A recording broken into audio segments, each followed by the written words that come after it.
Greetings, I am Master Nos Doral, Keeper of the Jedi Archives.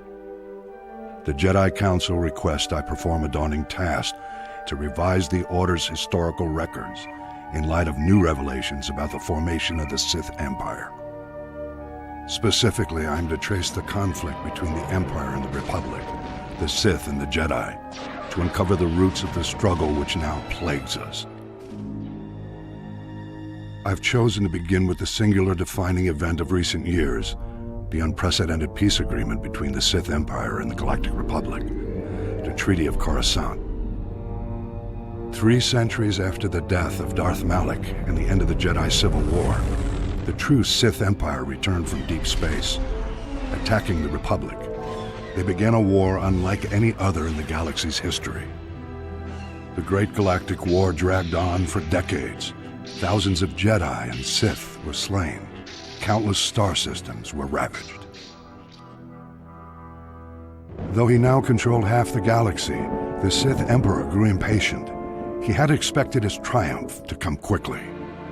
The Lords of the Emperor's Dark Council surprised the Republic's Senate with an offer of peace, a reprieve the Republic could not afford to ignore. Matters had become complicated for the Republic war effort since the critical trade route between the Outer Rim and the Core Worlds was recovering from the Mandalorian blockade. The Jedi Council urged caution as the Senate considered the Sith offer, but even they had to agree. The war was unwinnable. Peace was the only hope. Republican Imperial diplomats convened on the planet of Alderaan to discuss a galaxy-wide ceasefire, but the Sith still had one play to make.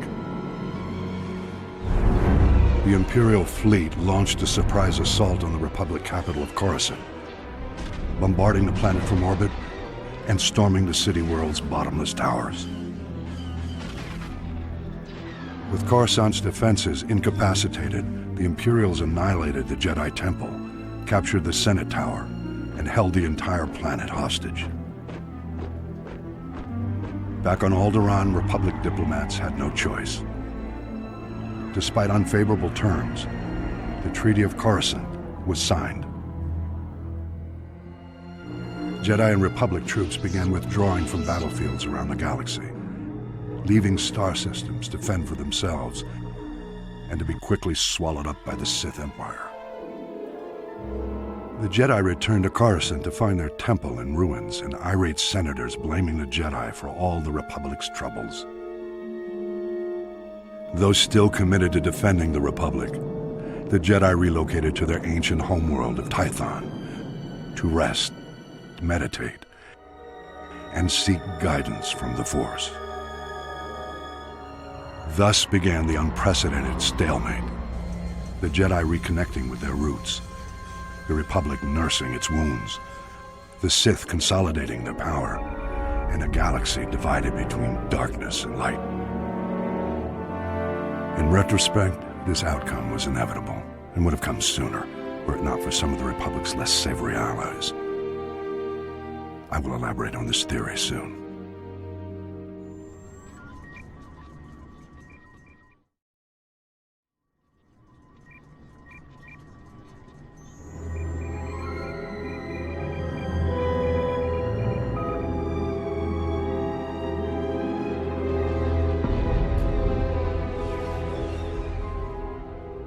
After the sacking of Coruscant, the Jedi Council agreed that the Republic had been undone by the bold cunning of the Empire's strategy. A closer look, however, suggests the sacking of Coruscant was not the crowning moment of the Empire's campaign, but rather a risky maneuver undertaken after all other efforts had failed.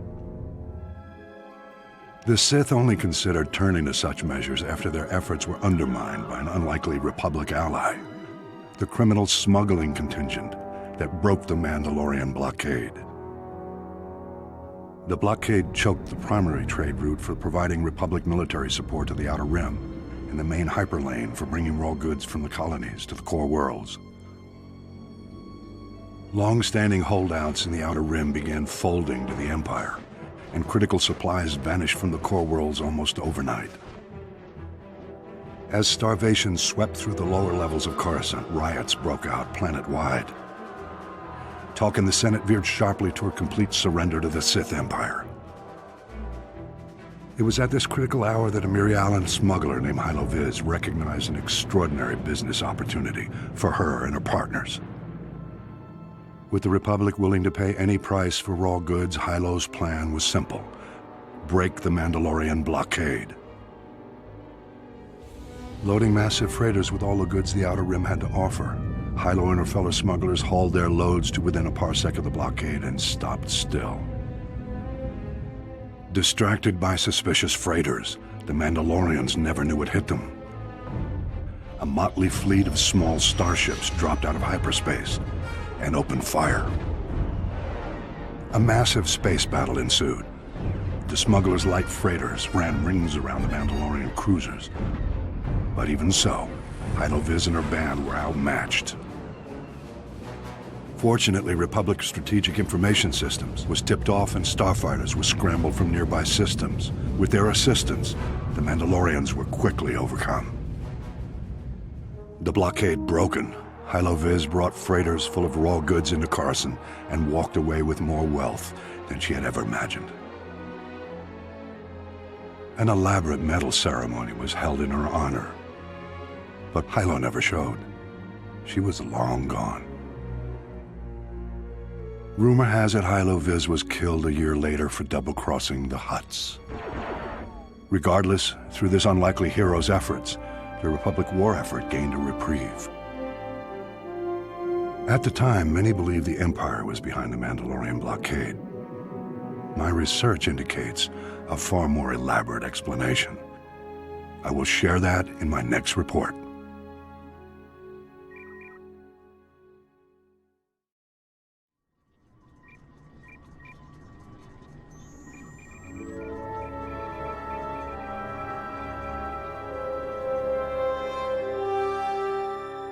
Mandalorians, trained from birth to fight in battle, their bodies are honed into killing machines. These independent warrior nomads have challenged the Jedi for centuries. The Mandalorians embrace conflict and admire strength, but they are different from our dark counterparts. They are not like the Sith. Mandalorians believe confrontation is required for growth, on the personal as well as the cultural level. War is the Mandalorian way of life. Combined with their thirst for conquest, it makes them undeniably dangerous. However, we must acknowledge that their commitment to self-improvement is not unlike our own. And there's even something respectable about their rugged sense of honor. But they are not our friends. The Mandalorians' allegiance to our enemies has cost us dearly. After the Sith Empire's initial onslaught, star systems continued to fall, until the Jedi finally managed to stop the enemy's advance in the Mid-Rim. For the first time in decades, the Republic Senate breathed a sigh of relief, but it was short-lived. In the arenas of Geonosis, a young gladiator had risen to prominence, calling himself the New Mandalore, a title unclaimed for centuries, a title reserved for the greatest warrior in the galaxy, a warrior worthy to lead the Mandalorians. Though it had been centuries, the descendants of the once proud culture had not forgotten the legends of the Mandalores who had gone before. Spread far and wide, working as mercenaries and bounty hunters, when the new Mandalore called, his loyal subjects came. Mandalore's call was simple: to confront the galaxy's greatest challenge and fight the legendary knights of the Jedi Order. Amassing an army overnight, Mandalore planted his forces in the path of the Hydian Way trade route, cutting off the Republic's most critical supply lines. We were initially hesitant to pull back from the battle with the Sith in the Outer Rim, but after several pleas from the Senate, the supply crisis could not be ignored. The Jedi Order answered the new Mandalore's challenge. We attacked the blockade. Our order was defeated quite profoundly. The Mandalorian blockade held strong until a day intrepid smugglers took their shot at the Mandalorians and managed to rescue the Republic. Mandalore went on to lead many of his followers to seek new challenges, while others again struck out on their own. The true enigma in the resurgence of the Mandalorians was the rise of the new Mandalore himself. I will endeavor to find clues to this enigma for my next report.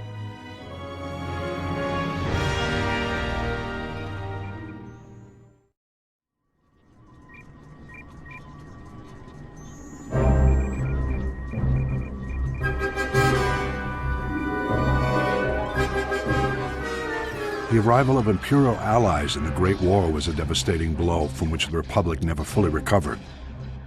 This was the second step in the Sith Emperor's master plan. Recent Republic strategic information reports proved that the rise of the Mandalorians was orchestrated by Imperial intelligence. We know extremely little about this shadowy organization, but Imperial intelligence operatives are clearly just as deadly as their Sith superiors. The galaxy's criminal networks wavered endlessly during the Great War, debating whether to back the Republic or the Empire. Although the Hutt cartels resented the Sith Emperor for not including them in his pre-war conspiracy, Imperial intelligence somehow blocked the Republic's efforts to win the Hutt's support. Scattered around the galaxy, Mandalorian mercenaries and bounty hunters faced the same choice as the Hutts. Some signed on with the Empire, but most remained independent. Imperial diplomats made repeated attempts to recruit the galaxy's most infamous bounty hunters, but were turned down every time. The Empire shifted its tactics. Mandalorian mercenaries and bounty hunters often fought as gladiators for money and glory, a mark of honor in the Mandalorian culture. Imperial agents used this to their advantage, infiltrating the most prominent gladiatorial arenas in the galaxy, as managers and sponsors, and even in some cases as gladiators themselves. The Imperial agents singled out a proud young gladiator to be their pawn. This young gladiator had always fared well in the arena, but with his new Imperial allies, his rise was accelerated to unprecedented levels. Rigging arena fights is not unheard of, but Imperial agents brazenly sabotaged the entire system by drugging their champion's competition. None could stand against him. The whispers of Imperial agents became cheers in the arena. Mandalore, Mandalore. The ancient title of Ultimate Warrior King was thrust upon the young gladiator.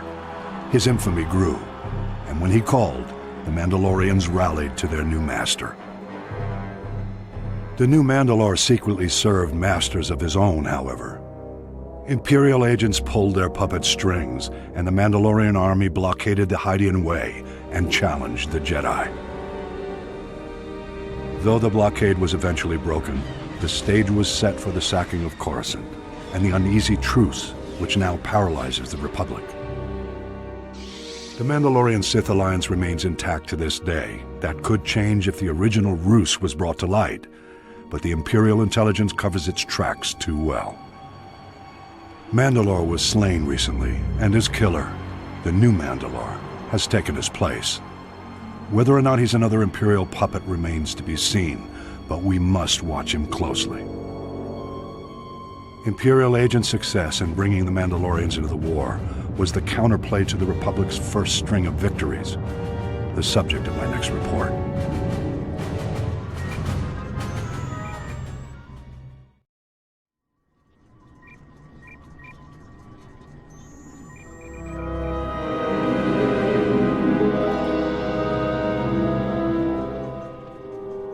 When the Emperor planned the Republic's destruction, he did not foresee the need for alliances. The Sith would sweep through the galaxy, systematically exterminating their age-old Jedi enemies and dismantling the proud Republic. But the Emperor's vision was cynical. He did not count on the brave sacrifices the Republic's heroes were willing to make. After the Sith offensive seized the Siswina sector of the Outer Rim, the Imperial Armada turned its sights closer to the core, the Mid-Rim. Believing the Republic was still recovering from its heavy losses, Imperial forces charged into Bothan space, where they were caught off guard by the full force of the Republic fleet. The Republic fleet obliterated the Imperial squadron, and the Battle of Bothawui became the Republic's first major victory in the war. The news spread across the galaxy, rekindling lost hopes and re-energizing exhausted defenders. The Republic fleet moved on, but a courageous force of Jedi and Republic soldiers remained on Bothawui to await the Empire's return. The vengeance of the Sith came swiftly. Imperial battle cruisers from around the galaxy closed in on Bothan space to recoup their losses. A high-powered planetary shield protected Bothawui from bombardment, forcing the Imperial forces to engage on the ground. Jedi Master Belthalusis, 7 dozen of the Order's finest knights, and 4,000 Republic soldiers dug in to defend the shield generators, or die trying. The disparity was staggering. An unprecedented Imperial army, 50,000 strong, descended on Bathawui's brave defenders. The defenders were undaunted, with no expectation of survival. They were mindful only of their duty. But overconfident Imperial commanders threw all their army's might into direct assault, and their ground forces fell in droves. For every Republic soldier who died, 10 Imperials were killed. The Empire was forced to call in reinforcements. Despite the defenders' determination, their lines were whittled away until only a handful of soldiers and Jedi remained. They rallied to the Jedi Master Elusis for a final stand. Imperial Grand Moff Zelos offered to spare Master Elusis if he and his brave comrades would surrender. Neither pride nor foolhardiness drove the defenders' decision. They were guided by the Force. They had passed beyond the fear of death. Their glorious last stand will never be forgotten. Elusis and his men fell, but not before the Imperials were driven to retreat. The Battle of Bathawui was a draw. The heroes of Bathawui inspired bold New Republic strategies that eventually halted the Empire's advances. In retrospect, though, the Republic had lost too many systems in the early years of the Great War. The execution of the Emperor's brilliant strategy was flawless. Survival was the best the Republic could hope for. I've spent much time now piecing together the puzzle of the Emperor's initial designs, and I have a theory that is quite surprising. I'll develop that for my next report.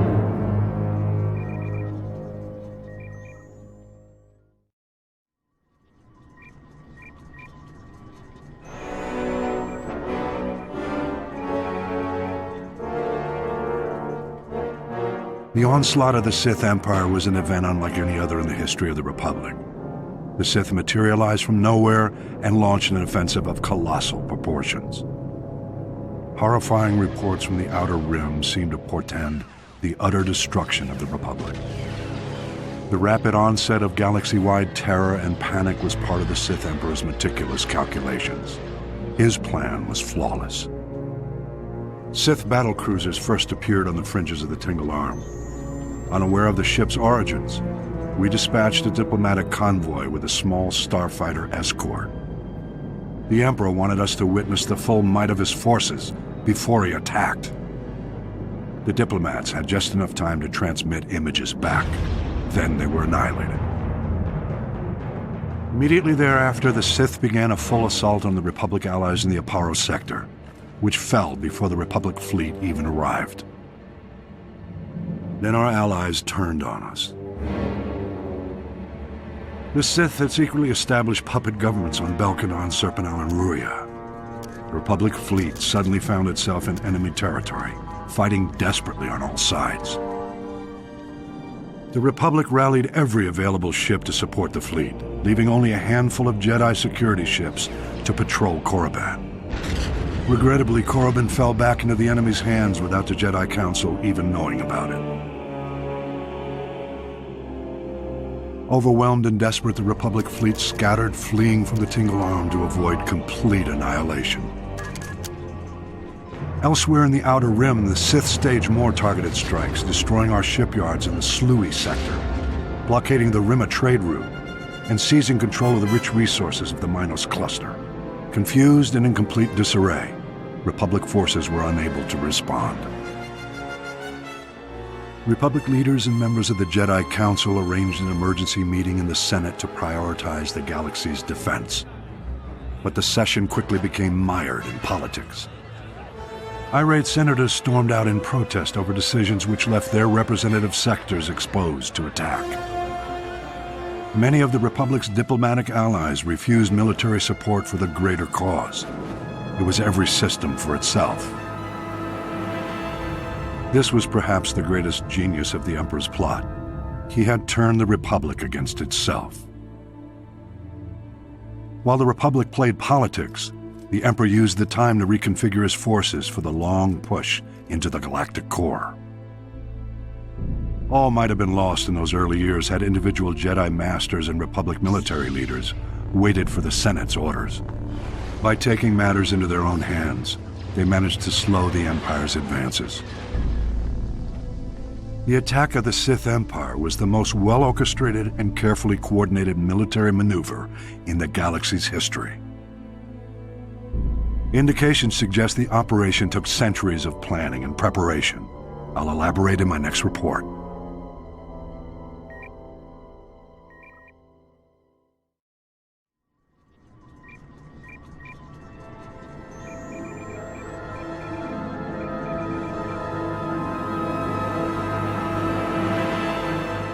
The centuries preceding the Great War were a time of peace and growth for the Republic.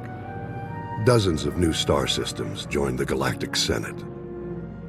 For the Sith Empire, however, these centuries were marked by a rapid acceleration in the preparations for war, an effort in which the Sith showed surprising cooperation and sacrifice.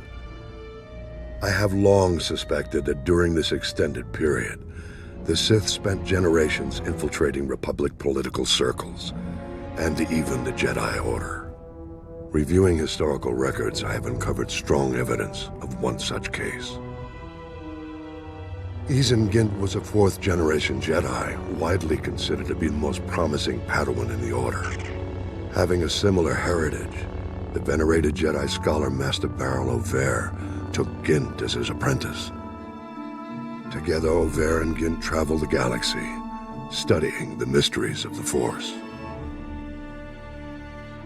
Over the years, the pair became more and more ambitious, eventually undertaking a daunting mission. They set out to explore the ancient Sith temples on Yavin 4. Their goal was to investigate the final resting place of Naga Sadow, one of the most powerful Sith Lords who ever lived. Arriving on Yavin 4, Over and Gint discovered that Naga Sadow's twisted Massassi warriors had survived the centuries. The Massassi originated as a Sith subspecies, forming the backbone of the earliest Sith armies. But Naga Sadow subjected his Massassi followers to heinous experiments, turning them into dark force-wielding monsters. Gint and Master Over fought bravely against the Massassi, but they were defeated and forced to flee deep into the temple.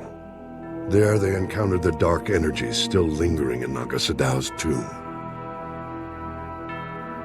Weeks later, Master Over returned to the Jedi Temple on Coruscant, alone, wounded and half insane from the tortures he had endured. After a lengthy recovery, Master Over told a tale of the horrors he faced and of Gint's tragic death. Several years passed. Then one day, Izen Gint mysteriously reappeared on Coruscant, wearing the garb of the Massassi warriors and bent on killing Master Over. Possessed by the dark spirit of Naga Sadow, Gint attacked his former master in broad daylight. The brutal battle between the two was staged, with all the Republic watching. Gint's borrowed powers were formidable, but Master Over won the day.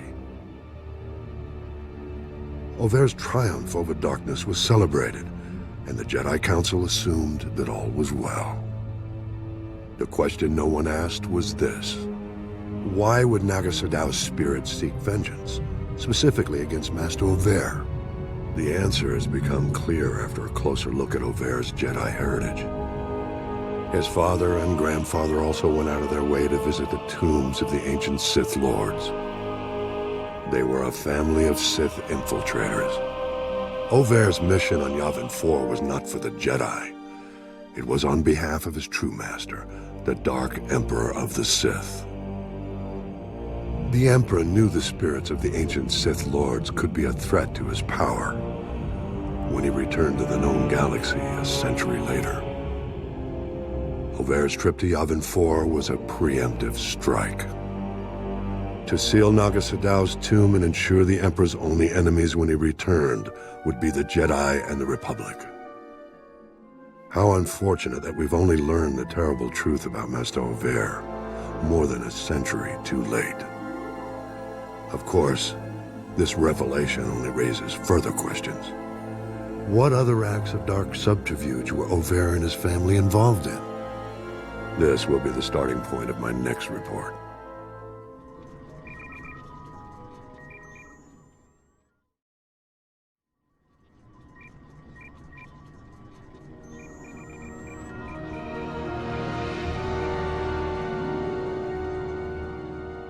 Sith infiltrators.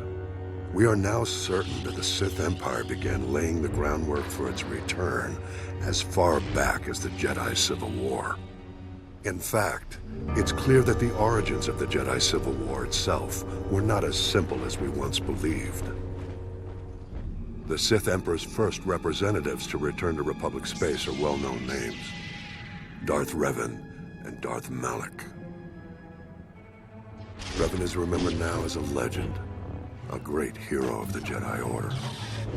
But that was only after his redemption. Revan and Malak first rebelled against the Jedi Council by ignoring orders and assisting the Republic during the Mandalorian Wars.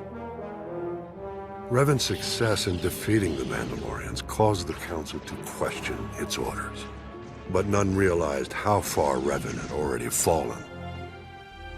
After their crushing victory on Malachor V, Revan and Malak chased the Mandalorians into deep space. It was there on Drummond Kos that they encountered another enemy entirely: the Sith Empire reborn. We know nothing of what transpired when Revan and Malak met the Sith Emperor. One thing is certain: when they returned, they did so on behalf of their new Dark Master. The fall of Revan and Malak to the dark side was complete. The Emperor sent them back to the Republic to make preparations for a full-scale Sith invasion. Their mission was to recover the maps leading to the ancient Star Forge, constructed by the Rakata more than 25 centuries ago. With the Star Forge, the Emperor planned to accelerate the construction of the new Sith Armada. He would exact his vengeance against the Jedi and the Republic centuries ahead of schedule. The ambitions of Darth Revan and Malak grew quickly, though. As they drew closer to the Star Forge, the two Sith Lords began to have visions of their own empire. Fortunately for the Republic, Malak's thirst for power drove him to betray his master. He attacked Revan's ship and left his former master for dead.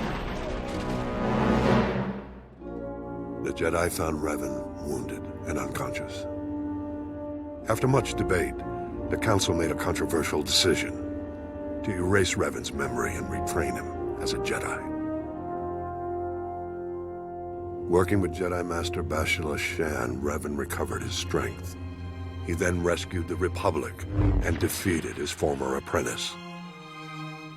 The Jedi Civil War was over, the Star Forge destroyed, and Revan not only redeemed, but celebrated as a hero. Deep in Revan's lost memories, however, hid the knowledge of a lurking menace far greater than Darth Malak. Indeed, the Emperor's plan to accelerate his return was thwarted, but the construction of the Sith Armada continued. It would only be a matter of time. With the war over, Revan returned to deep space in search of the Great Evil. What happened after that is unknown. Though Revan's ultimate fate remains a mystery, we have learned much about the events that preceded his fall. The Mandalorian Wars will be the subject of my next report.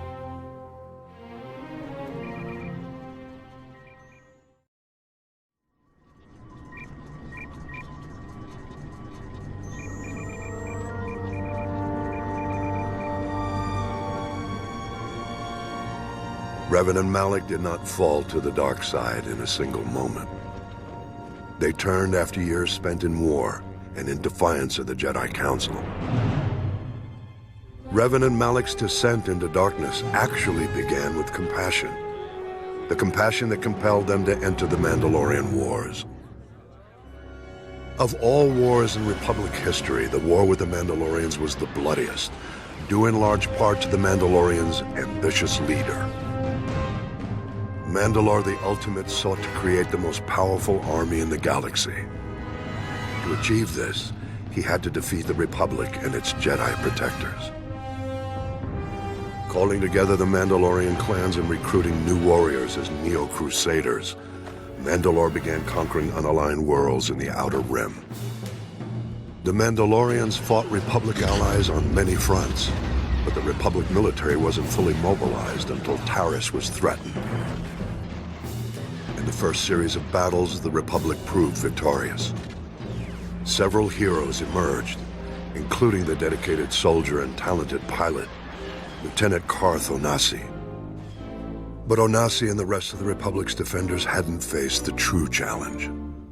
Mandalore the Ultimate was secretly holding the bulk of his forces back to test the Republic's strength. Unleashing their full might, the Mandalorians devastated the Republic's defenses and began terrorizing systems from the Tingle Arm to the Mid-Rim. The Jedi Council refused to be baited into the battle. Despite the Mandalorians' brutal aggression, the Council decreed that no Jedi should take part in the fight. As the war grew worse, however, a splinter group of rebels formed within the Order, determined to rally to the Republic's defense. The splinter group was led by Revan and Malak. Joining Onasi and the rest of the Republic's troops, Revan and Malak turned the war around. Revan led the Republic's forces in a powerful push to drive the Mandalorians from Republic space. In the final battle, Revan single-handedly slew Mandalore. He then activated a superweapon which destroyed an entire planet and everyone on it. Revan's act destroyed the Mandalorian armies and ended the war, but sacrificed the lives of thousands of Republic troops and Jedi in the process. With the war over, dutiful Republic soldiers like Carth Onasi returned to their posts, but Revan and Malak pursued the remnant of the Mandalorian armies into deep space. It was there, of course, that Revan and Malak found the Sith Empire, and upon meeting the Emperor, their fall to the dark side was complete. Though it became a boon to the Emperor's plan, none suspected that the hand of the dark side played a role in the Mandalorian Wars. A closer analysis of history suggests otherwise. The story of Exar Kun in my next report.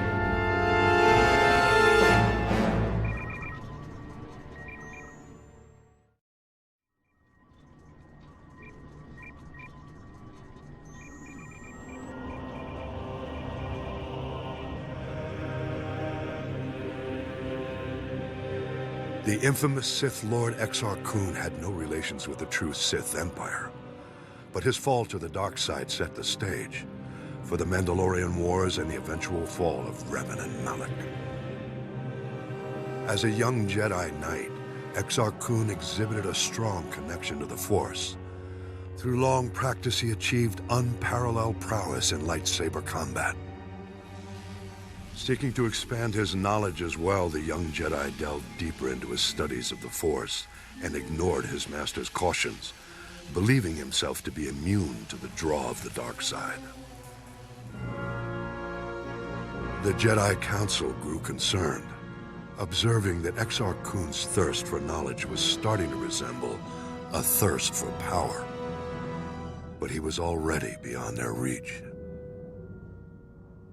Traveling to the Onderon system, Kun encountered the spirit of the ancient Sith Lord Freeden Nad. The spirit directed the young Jedi to where he might find the powerful secrets he sought. Venturing into the Sith mausoleums on Korriban, Kun faced tests from the fallen Sith Lords. When he emerged, he had passed the point of no return. His fall to the dark side was inevitable. To complete his indoctrination, Exar Kun journeyed to Yavin 4. There, like others who came before and after, he encountered the fearsome Massassi warriors created by Naga Sadow. The Massassi captured Exar Kun and offered him as a sacrifice to an ancient Sith worm. Facing death, Kun fully embraced the dark side and channeled his hatred to kill the worm. Empowered, the young Sith Lord then enslaved the Massassi and recovered an ancient Sith battleship, abandoned centuries earlier by Naga Sadow. However, ruling Yavin 4 was not enough. Seeking to establish himself as the undisputed Dark Lord of the Sith, Exar Kun attacked the Krath cult of the Empress Tita system. Among the Krath, Exar Kun came face to face with another fallen Jedi, whose strength matched his own, Ulic Qel-Droma. Qel-Droma had fully embraced the dark side, after unsuccessfully trying to infiltrate the Krath and dismantle their cult from within. After a long duel, Qel-Droma and Exar Kun joined forces.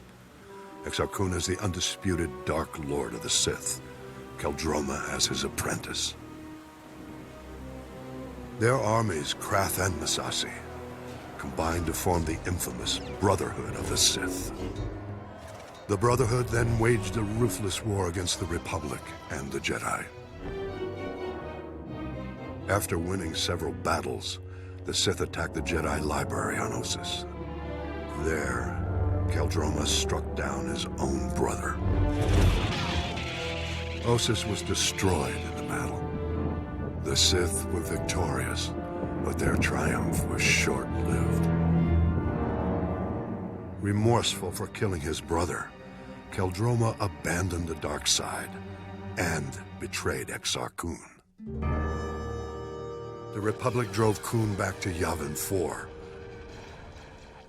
where the Dark Lord enacted a ritual, sacrificing his armies to keep his spirit alive. Though unable to defeat him entirely, the Jedi were able to imprison Exar Kun's spirit in the temples on Yavin 4. From what we know, it remains there to this day. We can learn much from Exar Kun's story. Of greatest interest is simply the fact that he was not aligned with the Sith Emperor in exile on Dromund Kaas. The fact that the spirits of the ancient Sith Lords supported Exar Kun suggests that they did not, and perhaps do not, support the Sith Emperor we face today.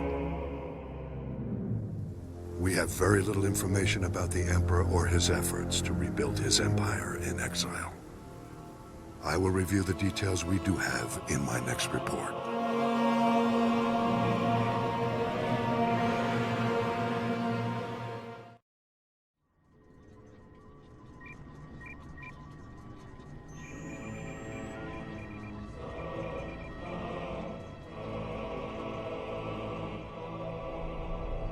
For more than 1,000 years, the resurrected Sith Empire advanced unchecked in deep space. All the while, we Jedi believed the Sith were extinct. Though several self-proclaimed Sith Lords challenged the Republic, they were all fallen Jedi, not true Sith. The true Sith were the biological descendants of the ancient red-skin race native to Korriban. The true Sith were extinct, except those who fled into exile 900 years ago. The success of their reincarnated civilization is testimony to the dark genius of the Sith Emperor. But the dedication of the Imperial people must be acknowledged as well.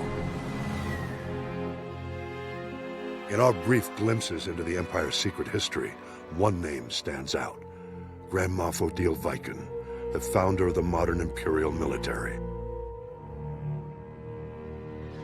As a child, Viken was one of the few hundred survivors who fled the carnage on Korriban at the end of the Great Hyperspace War. To escape their enemies, the Emperor led a small fleet of Sith ships in a hyperspace jump into uncharted regions. The exiled fleet wandered in deep space for many years thereafter. During this time, Viken learned navigation and became one of the fleet's most respected pilots. The survivors finally settled on the jungle world of Dromund Kaas. There, the Emperor revealed his vision to build a new civilization of unrivaled efficiency. And he promised his people vengeance. He promised them an empire destined to dominate the galaxy, an empire destined to bring about the Republic's destruction. The Emperor's role in Reconstruction was as visionary alone. He said to have withdrawn into isolation and left the logistics to a newly formed Dark Council and to loyal Imperial leaders like Odile Viken. While the Dark Council debated long-term plans in the Sith power structure, the young Viken took on the monumental task of establishing order. Viken drafted every non-Force user of age into the new Imperial military. He then developed the Imperial Military Training Regimen that remains to this day. With his army well-trained, Viken led a campaign to carve a footprint into the wilderness of Dromund Kaas, to create room for the Empire's new capital to flourish.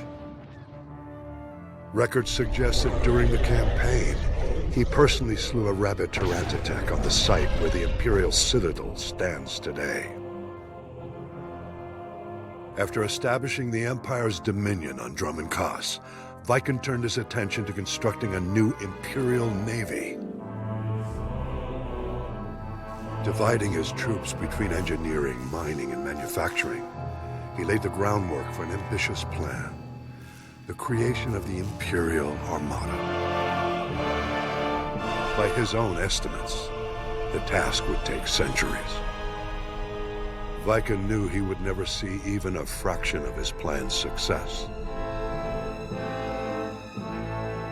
Nonetheless, he garnered the support of the Dark Council and started the work. It was this act which earned Viken the honor of being the first Grand Moff recognized in the new Imperial military. Grand Moff Viken was eventually killed during an Imperial campaign to conquer an alien system in deep space. He died in battle on the bridge of a prototype Star Destroyer, a fitting end to the first Imperial Grand Moff. Though Viken was lost all those centuries ago, his plan and his name lived on to inspire countless generations who marched under the Imperial banner. Viken's story represents the surprising loyalty the Imperial citizens show to an empire in which they will always be subservient to the Sith. I believe the roots of this loyalty lie in the events of the Great Hyperspace War. I'll explain my theory in a subsequent report.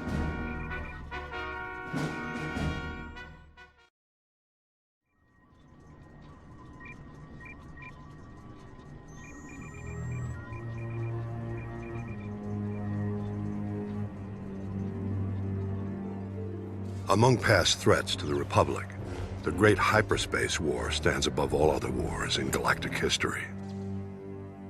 In fact, the battle we fight today is in many ways an extension of this same conflict. The Sith Empire we believe we had destroyed in this war has now returned to avenge its defeat. The historical factors that set the stage for the modern conflict bear close examination. I believe the greatest factor of all may have been the way the Republic concluded the Great Hyperspace War. The Great Hyperspace War began at a time when the Republic had enjoyed millennia of peace, growth, and consolidation. In contrast, the Sith Empire was ending its centuries-long adolescent period. Undiscovered by the Republic, the Sith had conquered all of the star systems near Korriban. They were now seeking new opportunities for expansion. At this time, a brutal power struggle had broken out following the death of the Sith ruler. Among the contenders was the Dark Lord Naga Sadow. Whether by chance or destiny, it was at this time that two Republic explorers stumbled onto Korriban. Naga Sadow seized this opportunity to gain political advantage. The explorers were imprisoned as spies, but Naga Sadow staged an attack to liberate the explorers. He left evidence suggesting the attack was a Republic military operation. Leveraging the widespread fear of an impending Republic invasion, Naga Sadow rallied the Sith to unite behind his cause, a preemptive strike against their newly discovered enemies. Eager for war, the people embraced Naga Sadow as their new ruler. His first act was to launch a vicious assault against the Republic. The Sith armies attacked on several fronts, including Coruscant itself. Naga Sadow commanded all his forces from a meditation sphere suspended over a giant star.